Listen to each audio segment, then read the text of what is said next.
The most sophisticated facilities lah ya, yang pernah saya lihat. Tani Hub ini solusi yang saya cari. Kalau hanya ngandelin Pemprov Jabar, ngeberesin petani milenial, itu dampaknya hanya 10%. 10%. Tapi kalau swasta semua Kolaborasi. gabung, kolaborasi, the future of economy pasca COVID adalah food yang berbasis 4.0. Jadi nanti Tani Hub berteman dengan Agro Jabar, BUMD saya, untuk menjadi orang-orang yang membeli sehingga selesai, Kang. Jadi tanahnya siap, modalnya siap, yang beli siap. Prinsipnya tinggal di desa, rezeki kota, bisnis mendunia. Dan dapat kembang desa katanya. Bonusnya menikahi kembang desa.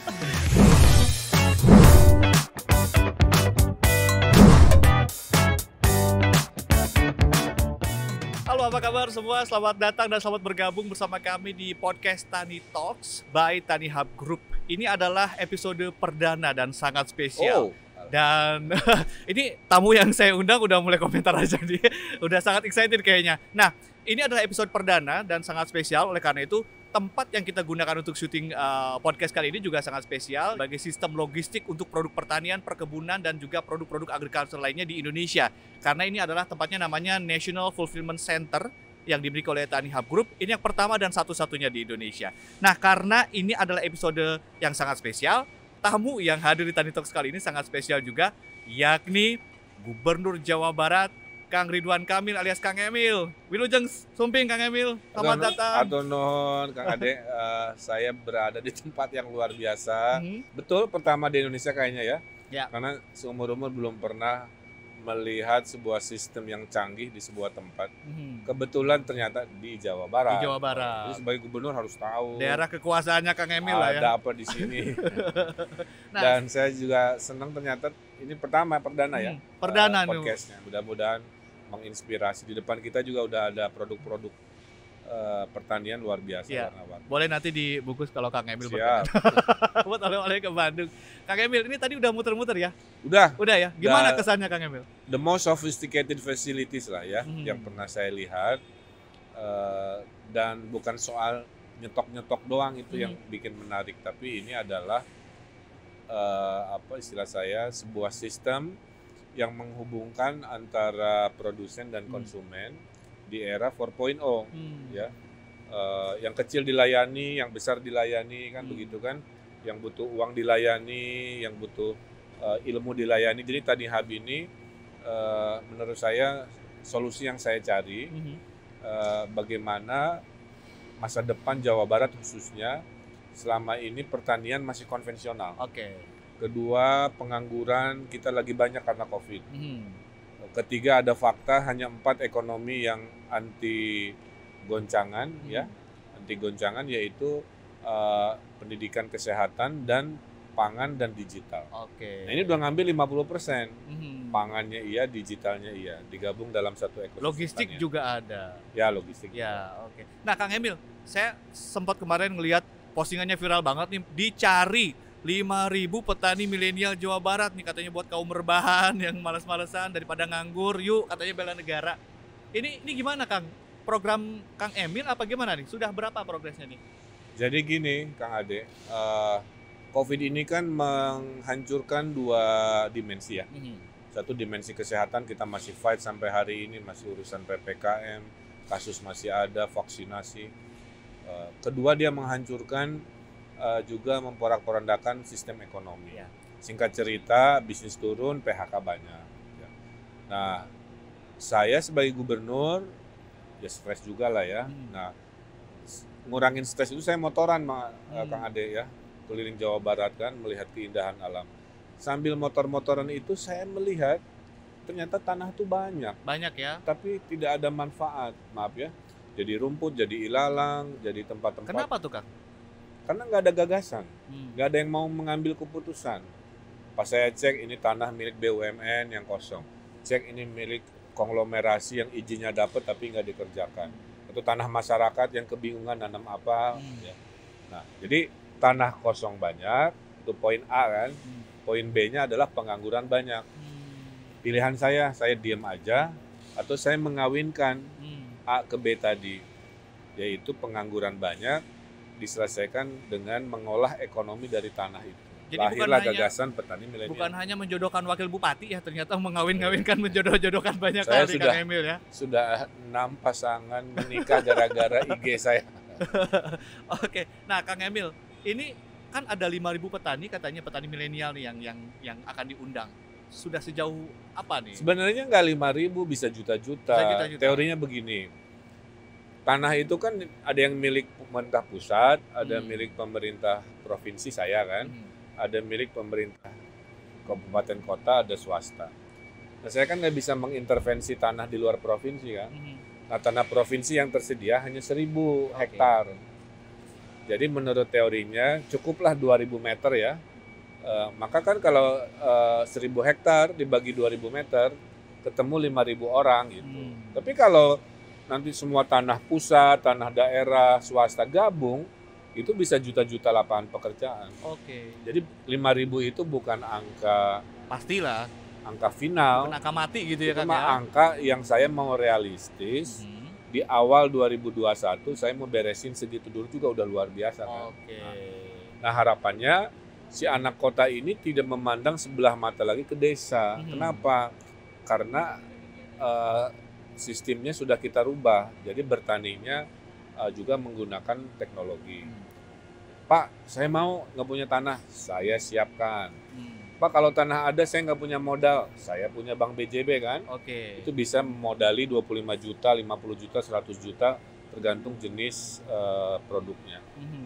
Oke Pak, kalau tanah dari Bapak, saya jualnya kemana? Nah, saya punya BUMD juga yang menjadi pemimpin para pembeli. Jadi nanti Tanihub berteman dengan Agrojabar, BUMD saya, untuk menjadi orang-orang yang membeli, sehingga selesai Kang. 3 masalah besar. Jadi mau ngejodohin Tanihub sama Agrojabar juga nih, dijodoh-jodohin terus ya? Jadi tanahnya siap, modalnya siap, yang beli siap. Oke. Berarti kan tinggal modal keringet aja. Nah kalau keringet aja juga nggak mau, ya jangan hidup sebagai manusia, kan harus kerja keras. Makanya prinsipnya tinggal di desa, rezeki kota, bisnis mendunia. Dan dapat kembang desa katanya. Bonusnya menikahi kembang desa. Itu anggarannya berapa sih Kang yang disediakan kan? Ini pasti ada modal yang dibagikan. Tadi katanya ada 25 juta. Iya, sementara 150 miliar dari BJB sedang kita atur. Nah poinnya itu. Nah itu baru 1.000 hektar kan? Baru 1.000 hektar. Kalikan 100 kalinya kan? Berarti kan ada berapa? 500.000 lowongan pekerjaan. Daerahnya di mana sih Kang itu? Semua Jawa Barat. Semua Jawa Barat. Jadi dari Kuningan, Cirebon, Cianjur, semuanya ada. Nah, kemudian petani itu bisa bercocok tanaman, bisa bertambak, ikan lele, ada udang. Ya. Bisa juga beternak, mau unggas, mau sapi, mau jadi poinnya adalah pangan. Ini food security lah. Oke. Jadi ada kabar krisis pangan mengintai pasca pandemi kan. Termasuk Jawa Barat. Termasuk Jawa Barat. Jadi krisis pangan mengintai, pengangguran berlimpah banyak, tanah kosong nganggur coba. Kan tinggal oleh sebuah power gitu ya. Dijodohkan aja lagi ya, dimudahkan kan tugas pemimpin 2 ya. Membawa kemudahan dan membawa perubahan. Nah, itu yang mau saya kawin. Nah targetnya nih Kang, berapa? Targetnya tuh berapa ton dan komoditas apa saja yang diprioritaskan? Beras pasti ya? Saya sementara belum bicara target produknya. Saya lebih bicara berapa banyak pengangguran bisa saya selesaikan melalui petani milenial. Itu dulu. Ya. Yang penting saya bilang ke tim, tolong diatur satu orang itu nanti pendapatannya harus melebihi UMR kan. Karena kalau dia pendapatannya di bawah UMR, nanti dia akan bilang, ngapain saya ke desa kan, panas-panasan, skincare mahal. Skincare. Kalau pendapatannya nggak terlalu jauh dari kota kan, itu poin saya. Saya ingin menunjukkan tinggal di desa itu keren. Kenapa? Karena tinggal di desa itu jauh dari penyakit. Kan COVID penyakit kota. Iya. Coba lihat kasus COVID. Mayoritas adalah perkotaan. Di perkotaan. Karena COVID itu datangnya ke kerumunan. Ya kerumunan kan di perkotaan. Yang mobilitasnya tinggi ya. Mobilitas tinggi, jaraknya dekat.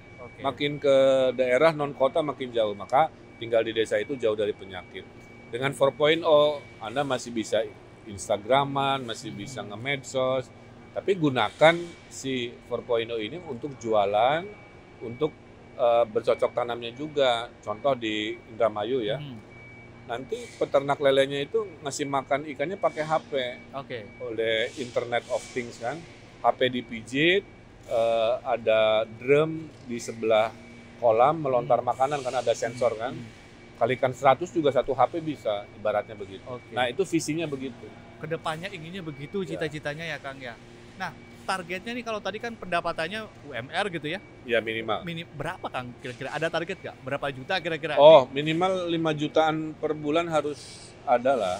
Ya. Kalau supaya bisa orang lebih. Tertarik ya. Ya kalau dia di bawah UMR nanti dia merasa jauh-jauh ke desa pendapatannya sedikit, mendingan jadi buruh aja di kota kan gitu. Apakah ini juga akan nanti dibuka kolaborasi dengan pihak swasta?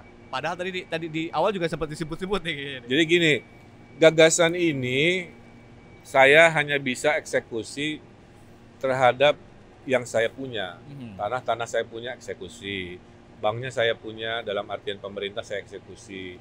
Pembelinya saya punya. Tapi kan kalau semuanya oleh pemerintah skalanya kecil kan? Ya. Makanya kalau ada swasta datang, contoh gini ya, si perusahaan pembeli yang milik Pemprov, dia itu sanggupnya hanya jahe merah dan kentang.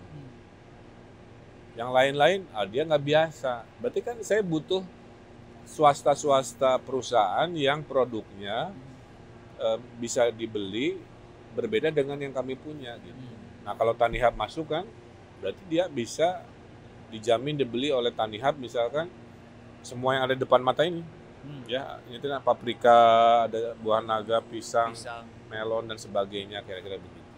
Jadi sangat dibutuhkan. Saya mungkin ya saya sederhanakan lah. Kalau hanya ngandelin Pemprov Jabar ngeberesin petani milenial itu dampaknya hanya 10%. 10%.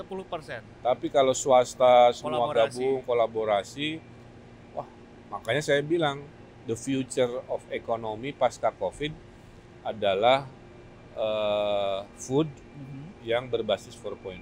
Berbasis digital gitu ya, berbasis dari teknologi. Produksinya, ya? Dari jualannya, dari cara memprosesnya semua harus basisnya teknologi. Dan itu yang diminati milenial kan, bukan kembali ke desa dengan pola lama. Jadi kedepannya luasan lahan, suntikan modal akan lebih besar lagi gitu ya, karena ini baru pilot project gitu ya. Ya, minggu ini abis ini saya ada jadwal ketemu Menteri Kelautan. Ya. Ternyata Menteri Kelautan punya modal triliun, namanya Maritime Fund. Ya butuh project, cocok. Saya tanah ada, pengangguran banyak. Jodohkeun lagi pokoknya. Duitnya ada tapi belum triliun. Nah ini kalau udah triliun ya saya bisa memasifkan pengangguran lebih cepat. Nah, kira-kira Kang, tantangannya apa nih dalam programnya? Tantangannya itu seperti biasa kalau ada gagasan yang inovatif begini itu, satu, orang skeptis ya. Gimmick aja atau apa, ya nggak ada masalah. Dalam hidup mah Kang Ade saya udah biasa digituin ya. Saya jawabnya itu nggak dengan berdebat, dengan prestasi aja. Dengan bukti lah ya. Dengan bukti, berhasil jadi apa. Ini juga sama, silahkan orang yang nggak percaya, jangan menghalangi, minggir aja. Nanti saya ceritakan di podium kalau udah sukses. Mungkin Kang Emri bisa cerita, ini juga awalnya dari ruangan seperti ruangan kos-kosan ya, anak-anak Tanihub sekarang sudah punya yang seperti ini. Dan katanya nih Kang, ini yang terbesar, Tanihub ini agritech terbesar di Asia Tenggara nih Kang. Saya meyakini ya, karena di Asia Tenggara tanah terbesar ada di Indonesia. Konsumen terbesar kan kita, penduduk 270 juta semua butuh makan. 270 juta manusia kali 3 kali makan kan. Nih, sapi misalkan Kang Ade. Kalau di luar negeri itu kan cuma jadi steak sama sosis. Kalau di kita jadi bakso, jadi sate, jadi sop buntut, sop kaki. Seurnya Kang. Enggak, jadi abon. Jadi abon. Kerupuk kulit. Jadi sebelah. Artinya konsumsinya besar sekali. Makanya